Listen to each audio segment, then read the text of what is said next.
자, 윤석열 지지율 이야기. 취임이 이제 2주 남았는데 잘할 것이 49.8%입니다. 이거 어떡합니까? 이런 대통령이 없어요. 취임덕이라는 얘기가 처음 등장하는, 취임덕이라는 얘기가 처음 등장하는데, 자, 이렇게 지지율이 시작도 하기 전에 계속 내려가는 이유가 뭘까? 본인들만 모르는 것 같은데요. 취임식 만찬은 신라호텔에서 한대요. 영빈관은 영빈관인데 신라호텔 영빈관에서 만찬을 한답니다. 아주 그냥 난리 났죠. 난리 났어요. 뭐 하는 짓입니까? 멀쩡한 청와대 다 꾸며놓고 세금 어마어마하게 들여서 진짜 멋지게 만들어 놓은 곳을 놔두고 호텔 영빈관에서 취임식 만찬을 한다. 그러니까 민주당에서는 멀쩡한 영빈관, 청와대 영빈관 놔두고 혈세 잔치한다, 이런 얘기 나올 수밖에 없는 겁니다. 그러니까 얘네들은 지금 권력을 잡아서 너무 신났어. 이런 거에서 지금 우리가 느낄 수 있는 건 얘네들은 나라에 대한 생각이 아예 없다. 국민과 국가에 대한 생각이 아예 없고 이 권력 잡아서 내가 누릴 수 있는 것들, 여기에 너무 취해 있다라는 겁니다. 이거 할 수 있는데? 그럼 해야지. 자, 윤석열과 김건희, 한동훈 그 근처에 윤핵관들 딱 이렇게만 있고 그 옆에 있는 국민의힘 내에서 이게 못마땅한 사람들, 나름대로 정치로 이 방구 좀 끼던 사람들은 부글부글 끓고 있거든요. 그런데 아무 소리도 듣지 않고 있고 그 어떤 잔소리도 할 수 없는 분위기라는 겁니다. 이건 그냥 망하는 집안의 전형적인 모습이에요. 거기다가 지금 관저 쇼핑하고 있잖아요. 국방부 장관 관저로 들어간다 그랬다가 아유 아니야 물도 새더라. 세상에 국방부 장관 관저에 물이 샌다는 게 말이 됩니까? 새겠니? 말도 안 되는 소리를 하면서 거기에 못 들어간다는 거예요. 안 좋거든. 외교장관 공간이 좋더라. 외교장관 공간이 당연히 좋죠. 왜냐? 여기는 접대하는 곳이 있습니다. 대통령급 초특급 VVIP는 청와대로 모시지만 장관급이나 차관급이나 이런 VIP들은 외교장관 공간으로 초대해서 만찬을 한다거나 이런 게 있어요. 그러니까 당연히 여기가 훨씬 좋죠. 김건희가 이거를 둘러보았다는 거 아닙니까? 여기가 좋다. 그런데 언론에서 이런 얘기를 해요. 국방장관 공간은 고칠 것도 많고 거의 리모델링 수준이라서 돈이 많이 들어가는데 외교장관 공간은 그렇게 돈이 많이 안 들어간다. 그래서 여기로 확정지었다. 이런 얘기를 합니다. 이게 말이야 방구야? 외교장관 공간을 또 따로 만들어야 되잖아요. 그 돈은 어디 갑니까? 대한민국 외교를 뭘로 만들려고 이러는 거야? 새로 만들어야 되잖아요. 그냥 네가 좀 후진데 살면 되는데 자기가 제일 좋은 데 살려고 하니까 청와대, 대한민국에서 제일 좋게 비싸게 만들어 놓은 청와대는 죽어도 싫고 국방장관 공간은 너무 구리고 외교장관 공간은 여기 좀 때깔나네. 그럼 외교장관은 어디로 가며 해외에서 오는 VIP들은 어디서 접대를 합니까? 또 신라호텔에서 합니까? 외교라는 것 아무 관심도 없고요. 그냥 대통령이 된 거에 취해 있을 뿐이다라는 거죠. 이런 모습을 보여주니 지지율이 계속 떨어질 수밖에 없는 거예요. 외교부 입장에서는 날벼락도 이런 날벼락이 없죠. 해외에서 누구라도 온다 그러면 외교부 입장에서는 어떻게 해야 될지 막막할 겁니다. 의전이라는 게 있거든요.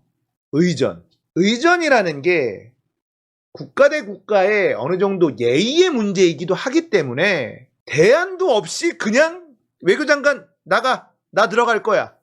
여기 보니까 고칠 것도 별로 없네. 돈 많이 안 들어. 그래도 몇십억 들어갈 겁니다. 우습게 쓰죠. 몇십억 그냥 우습게 써요. 돈 얼마 안 들어간대. 돈이 얼마 안 들긴 뭐가 안 들어. 외교장관 공간을 새로 지어야 되잖아요. 서울에다 지어야 될 거 아닙니까? 서울 어디에 땅을 사서 새로 짓고 미친 거 아니냐고요. 청와대를 안 쓰니까 청와대에서 단 하루도 잘 수 없기 때문에 생기는 일들입니다. 자, 이런 일들이 벌어지고 있으니 당연히 지지율이 50% 아래로 떨어지는 것 아닙니까? 그것도 리얼미터 조사에서 말이죠. 자, 여기에서도 윤석열은 아무 생각이 없다는 걸 알 수가 있죠. 김건희가 돌아다니다가 외교장관 공간을 보고 갔어. 그리고는 확정 짓고 윤석열이 찾아갔다는 거 아니에요. 얘는 그냥 이 권력에 취해서 술이나 마시면 행복해. 대통령으로서 어떤 비전을 제시한 적이 있습니까? 뭐가 있습니까? 아무것도 없잖아요. 어떻게 이런 사람을 대통령으로 뽑을 수가 있는지 진짜 대한민국 국민들이 답답하긴 합니다만, 박근혜보다 더 위험한 게 뭐냐면, 박근혜는 최순실이 뒤에 숨어 있었죠. 근데 윤석열은 한동훈, 김건희가 당당하게 앞장서 있습니다. 그러면서 마음대로 하고 있으니 뭐라고 하지도 못해. 대놓고 노출하고 대놓고 하고 있으니까요. 윤석열은 돈 벌 국리도 안 해. 그냥 좋은 거야. 대통령이 된 게 좋은 거야. 내가 대통령이라니 본인이 생각해도 황당할 거 아닙니까? 본인이 생각해도 황당할 거야. 그게 너무 좋지. 자, 주변에 똑똑한 애들은 윤석열을 바지사장으로 앉혀놓고 어떻게 해먹을까 열심히 짱구를 굴리고 있는 중이죠. 지금 이런 뉴스를 보면 이 어디에 국민에 대한 고민이 있고 국가에 대한 고민이 있습니까? 아무런 고민이 보이지 않죠. 그러니까 지지율은 계속 떨어질 수밖에 없어요. 취임하자마자 출퇴근을 할 건데요. 외교장관 공간도 수리를 해야 돼요. 대통령에 걸맞는 시스템을 갖춰야 될 거 아닙니까? 수십억이 들어갈 겁니다. 그걸 하는 동안에 아크로비스타에서 출퇴근을 할 거란 말이에요. 여기서 출퇴근하는데 미군 부대를 가로질러 가겠다, 미군하고 협의하고 있다, 이러고 앉아 있거든요. 우리는 지금 미군의 토지 반환 이걸로 계속해서 줄다리기 하고 있습니다. 미군 입장에서는 정화 비용을 안 낸다, 못 내겠다는 거고, 우리는 정화 비용을 받아내야겠다. 그래서 쉽게 이 땅을 반환받지 못하고 있습니다. 그런데 차기 대통령이라는 인간이 미군 부대 좀 열어봐봐, 나 출퇴근 좀 하게. 자, 미군 입장에서 그냥 받아주겠습니까? 오케이, 그러면 우리 이거 토지 반환하는 거 협상할 때 이거 좀 양보 좀 해, 열어줄게, 암소리 없이. 이런 얘기 나올 수밖에 없잖아요. 국가의 대통령이라는 인간이 이러고 있는 겁니다. 자기 출퇴근하는데 미군 가로질러 가는 게 뭐가 그렇게 중요합니까? 국민들에게 불편을 끼치지 않기 위해서다. 그것 때문에 그 중요한 협상의 주도권도 뺏겨가면서 그걸 해야 되겠다고? 이게 대통령입니까? 오래 못 갈 것 같습니다. 자, 조중동은 본부장 비리에 대해서 알 만큼 다 알죠. 언론들이 모를까요? 다 알죠. 초반 지지율이 곤두박질 치는 건 출퇴근하면서부터 난리 날 겁니다. 지금 또 아주 재밌어지는 일이 또 뭐냐면 인사청문회예요. 인사청문회가 지금 완전히 산으로 가고 있는데 개판이죠. 인사들 진짜 뭐 의혹이 장난이 아닙니다. 자, 한덕수 국무총리가 제일 중요하죠. 총리는 국회 인준 없이는 임명이 안 됩니다. 장관은 인사청문회 우리는 이 사람 안 된다라고 얘기해도 그냥 임명하면 그만이에요. 문재인 대통령도 국민의힘이 그렇게 발목 잡았어도 그렇게 임명했습니다. 장관들은. 그런데 국무총리는 국회가 허락 안 해주면 총리 임명이 안 돼요. 한덕수 국무총리 후보자가 국회에서 요구하는 자료를 단 한 개도 제출하지 않고 있습니다. 뭔가를 하려고 해도 못해. 이거 자료 좀 줘요, 이거 자료 줘요 하는데 안 내고 있어요. 자료를 하나도 제출하지 않고 있다. 청문회를 할 수 없는 상황을 만들고 있는 겁니다. 민주당 입장에서는 아니 제출하라는 자료를 하나도 안 내고 어떻게 청문회를 하라는 거야, 이러고 있죠. 청문회 못하겠다 이러고 있는 상황이에요. 자, 총리가 인준이 안 되잖아요. 장관이 내정을 못합니다. 장관은 총리가 사인해야 돼요. 장관은 총리가 사인을 해야 되는데 총리가 없어? 장관이 없는 거예요. 언제까지 이거를 시간을 끌 거야? 지금 윤석열 정부도 시간이 없거든요. 다음 총리도 지금 준비하고 막 해야 될 텐데 그런 게 없어. 윤석열의 모습을 보면 장관들도 그냥 가겠어, 총리도 그냥 가겠어, 다 그냥 되는 줄 알아. 지금은 거대 야당과 함께 국정을 운영해 가야 되는 상황인데 그럴 생각이 아예 없습니다. 한덕수 다음 타자 아예 준비가 안 돼 있고 장관들도 다음 타자들 준비 아예 안 돼 있는 것 같고 윤핵관들은 지금 이런 것만 관심이 있으니 지금 신라호텔 찾아다니고 공간 이런 거 다니고 이런 것만 하고 있잖아요.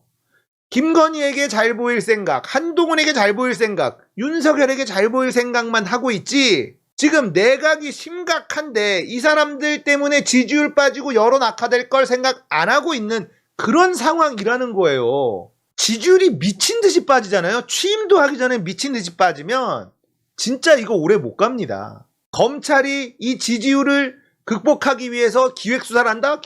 더 나빠질 거고요. 여론이 너무너무 악화되면 조중동에서 본부장 카드 하나씩 터트릴 수도 있어요. 그렇게 되면 어떻게 되느냐? 탄핵이죠. 그럼 탄핵입니다. 해도 너무한 정권이라는 겁니다. 어떻게 인사청문회를 앞두고 이렇게 여유만만한 인수위가 있는지 모르겠고, 한덕수 국무총리 후보자는 내라는 자료도 단 한 개도 내지 않고 버티고 있는 중이고, 이게 어떻게 이런 인수위가 있고 이런 정부가 있습니까? 조중동이 검찰이랑 손잡고 있죠. 근데 지지율이 무지막지하게 떨어지면 거기다가 검찰 수사권 완전히 빠져? 이렇게 가면 조중동도 버립니다. 박근혜도 그렇게 버렸어요. 조중동은 대통령은 우리가 얼마든지 만질 수 있다라는 자신감에 차 있는 곳이기 때문에 가능하다는 겁니다. 너무 심각해요, 지금 너무 심각합니다. 우리는 지금 검찰 선진화에 신경을 많이 쓰고 있지만 사실 윤석열 정부가 들어서는 건 기정사실인 것이고, 그러면 내각이 어떻게 구성될 것이냐라는 건 정말 중요하잖아요. 그런데 내각으로 임명하려는 사람들 단 한 명도 자격인 사람이 없어요. 전문가도 없고 그냥 난리 법석입니다. 그 자리에서 문제 일으켰던 사람들로만 구성돼 있어요. 어떻게 이렇게 될 수가 있느냐. 국무총리도 지금 이렇게 자료도 하나도 안 내고 있는데도 인수위가 다음 국무총리 후보자를 물색하거나 이런 모습이 보이질 않습니다. 지지율은 앞으로도 더 떨어질 수밖에 없고요. 인사청문회가 시작되면 그때부터 원래 지지율이 떨어지기 시작하거든요. 출퇴근 스타트 해보십시오. 서울 시민들 난리 납니다. 이게 뭐냐. 대통령이라는 인간이 청와대에서 며칠, 한두 달 좀 자면 되지 그거 안 하겠다고 온 국민 서울 시민들을 그렇게 괴롭힌다고? 이게 눈으로 보기만 해보세요. 출퇴근할 때마다 사람들이 핸드폰으로 찍으면서 다 실시간 전송할 것 아닙니까? 지지율 곤두박질 칩니다. 출퇴근하는 순간 지지율은 곤두박질 쳐요. 지금 보시면 인수위에 인사검증팀 자체가 존재하지 않습니다.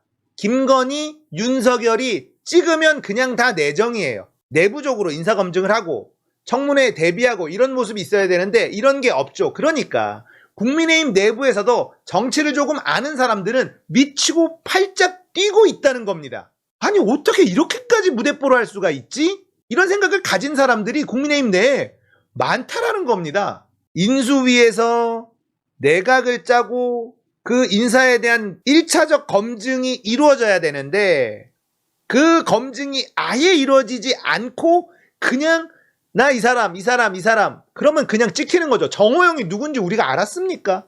자기 술친구 그냥 보건복지부 장관에 앉혀놓겠다는 거 아니에요. 그 알고 봤더니 입시비리 병역비리 막 다 나온다는 거 아닙니까? 이런 와중에도 인수위는 아무런 역할을 하지 못하고 있어요. 내부 인사검증팀이 존재하지 않고 오로지 윤핵관과 김건희 이 사람들에 의해서 모든 의사결정이 이루어지고 있다. 경제는 지금 나빠지는 건 수순이에요. 전쟁이 있죠. 물가가 미친 듯이 올라가고 있습니다. 부동산은 떨어질 것이고 물가는 미친 듯이 오를 것입니다. 사람 구하기는 어려워져요. 자영업자들 곡소리가 날 겁니다. 자, 최근 들어서 생산자 물가지수라는 게 미친 듯이 오르고 있거든요. 생산자 물가지수는 좀만 검색하면 금방 찾을 수가 있는데 미리 보는 물가지수예요.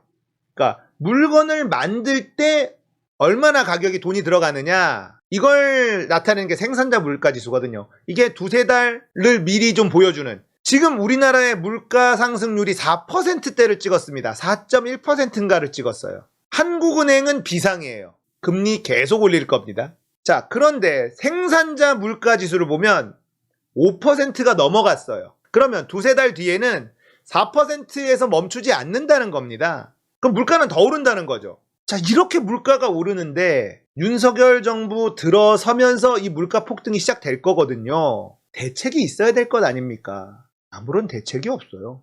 그냥 전쟁 나서 물가 올랐잖아. 나보고 어쩌라고. 이러고 있을 게 뻔하잖아요.